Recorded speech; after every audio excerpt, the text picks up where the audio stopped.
이색적인 색 이야기. 주위를 둘러보세요.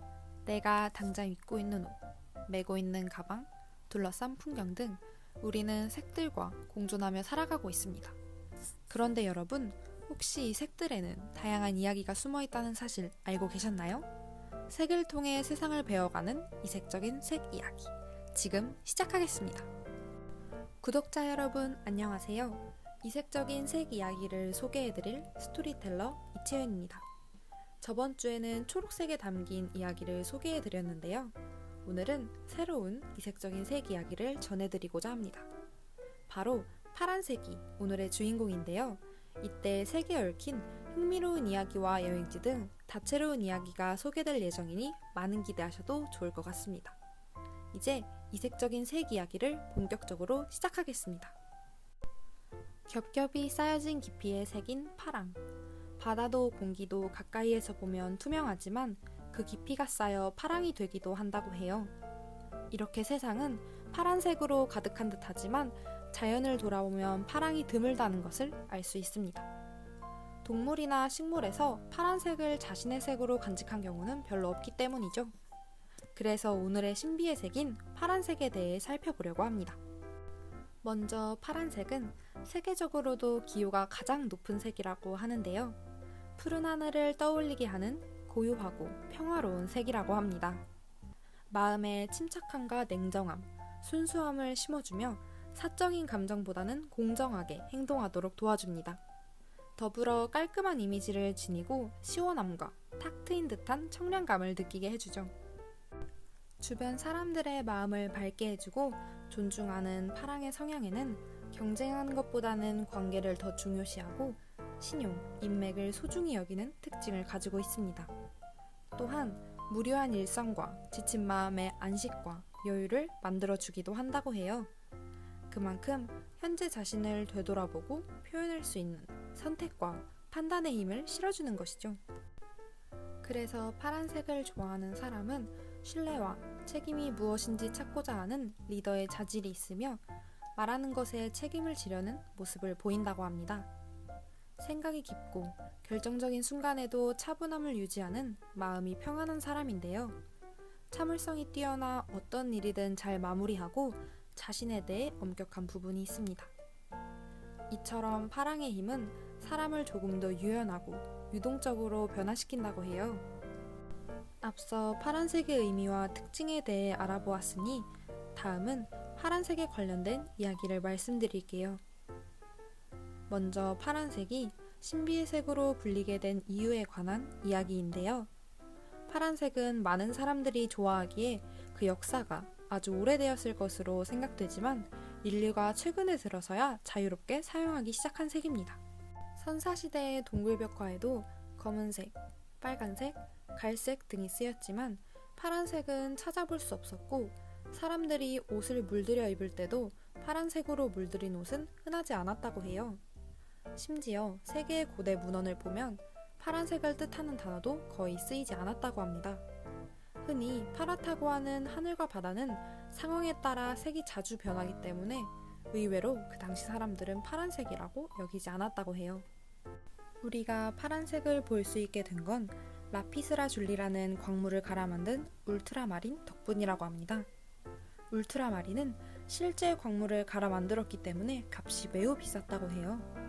중세시대 성모 마리아의 옷을 채색할 때처럼 특별한 경우에만 사용되다가 르네상스나 바로크 시대의 화가들의 그림에 자주 등장하게 됩니다. 바로크 시대의 화가 중 울트라마린을 특별히 좋아했던 화가가 바로 요하네스 베르메르인데요.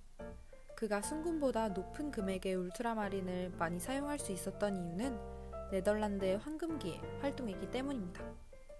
왕정이 쇠퇴하고 귀족들이 예술가들을 후원하게 되면서 귀족들은 예술가들에게 후원을 아끼지 않았다고 해요. 당시 신흥 부자들은 부를 과시하기 위해 그림을 마구 사들였기 때문에 값비싼 울트라마린으로 그림을 그리는 일은 어렵지 않았다고 하네요. 하지만 그가 말년에 재산을 거의 탕진했다고 알려졌는데 그 이유가 비싼 울트라마린을 그림에 많이 사용했기 때문이라는 이야기도 있답니다. 그렇게 귀했던 파란색이 누구나 쓸 수 있는 색이 된 것은 19세기 유럽에서 시작된 합성 염료의 발전 덕분입니다. 인디고는 남색, 즉 청바지의 색을 나타내는 식물인데요. 파란색으로 천을 물들일 방법이 많지 않았기 때문에 인디고는 그 당시 경제적인 중요성이 큰 상품이었다고 해요.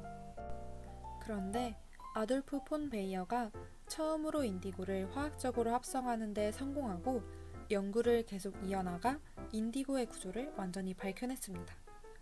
처음에는 자연산 인디고보다 더 비쌌지만 제조 방법이 발전하여 저렴하게 공급할 수 있게 되자 인디고는 더욱 원활하게 유통되었고 남색을 자유롭게 쓸 수 있는 기반을 마련하게 되었습니다. 이로 인해 우리가 청바지를 마음껏 입을 수 있는 등 파란색을 우리 생활 속에서 자유롭게 찾아볼 수 있게 된 것이죠. 다음으로 소개할 이야기는 파란 장미에 관한 이야기입니다. 파란 장미는 원래 존재하지 않았던 꽃인데요. 장미에는 파란색을 내는 색소인 델피니딘이 전혀 함유되어 있지 않기에 상상 속에서 존재하는 신비로운 이미지를 가지고 있었습니다. 하지만 이런 어려움에도 불구하고 전 세계 많은 과학자들은 파란 장미를 개발하기 위해 부단히 노력했다고 하는데요. 그 결과 청색 유전자를 장미 유전자에 집어넣어 청색 유전자를 가진 효소를 배양해내는데 성공했습니다. 이전에는 얻을 수 없는 불가능한 사랑이라는 의미를 가지던 파란 장미의 꽃말은 기적 혹은 포기하지 않는 사랑이라는 꽃말로 변화하였습니다. 기적적으로 탄생한 파란 장미, 마음을 전하고 싶은 사람에게 선물해보는 건 어떨까요? 이색적인 파란색 이야기가 어느덧 막바지로 달려가고 있습니다. 마지막으로 파란색과 관련된 국내 여행지 2곳을 소개해드리려고 해요. 첫 번째로 산토리니 섬을 닮은 지중해 마을, 아산의 블루 크리스탈 빌리지입니다. 하얀색 벽과 파란색 지붕으로 구성된 유럽풍의 건물로 이루어진 조그마한 마을인데요. 유럽 지중해 스타일의 화사하고 이국적인 분위기를 체험할 수 있고 아기자기한 풍경과 고급 상가가 들어서 있어 젊은이들은 물론 단체 관광객들이 찾을 정도로 볼거리, 먹거리가 많은 곳입니다. 파르테논, 산토리니, 프로방스를 모티브로 구역별로 나뉘어 건축되어 있어 골목골목을 걸어다니며 사진 찍기에 좋은 곳인데요.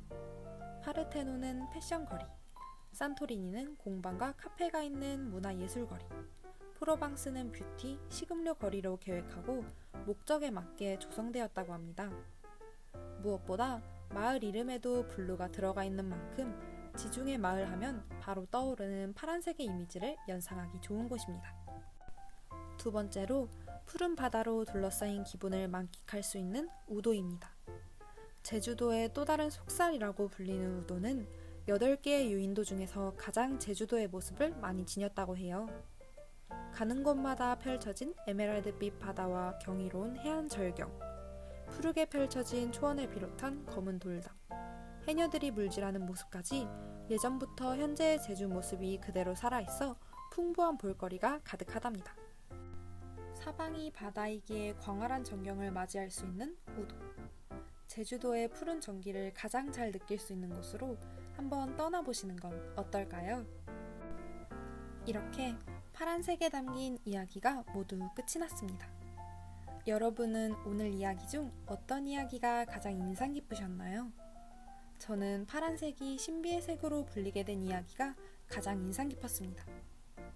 평소 파란색을 좋아하여 이 색이 어떠한 과정을 통해 발전되어 왔는지 궁금했었는데 우리 생활 속에서 출현되기까지의 이야기를 들으며 무척 흥미로웠던 것 같습니다. 다음 주에는 어떤 이색적인 색 이야기가 기다리고 있을까요? 그럼 이색적인 파란색 이야기를 이만 마치도록 하겠습니다. 감사합니다. 지금까지 제작 김가은, 김환영, 기술 고미서, 진행의 이채윤이었습니다.